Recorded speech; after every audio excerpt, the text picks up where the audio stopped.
తమిళనాట రాజకీయాలు మళ్లీ వేడెక్కాయి. అన్నాడీఎంకేలో మరో చీలిక ఖాయంగా కనిపిస్తోంది.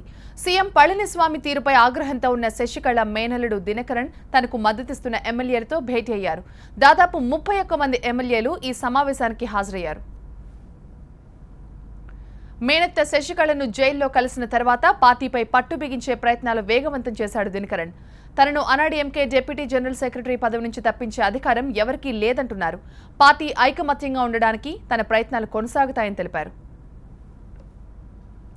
మరోవైపు సీఎం పళనిస్వామి కూడా ఈ పరిణామాలను జాగ్రత్తగా గమనిస్తున్నారు.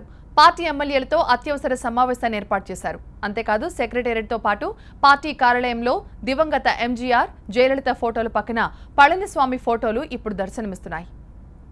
దినకరన్తో ముప్పును ముందే గ్రహించిన పళనిస్వామి మరింత మంది ఎమ్మెల్యేలు అటువైపు వెళ్లకుండా జాగ్రత్తలు తీసుకుంటున్నారు.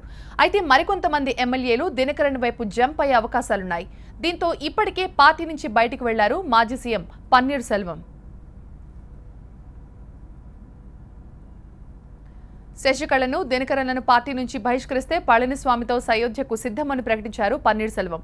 అయితే తీహార్ జైలు నుంచి విడుదలైన దినకరన్ వేగంగా పావులు కదుపుతున్నారు.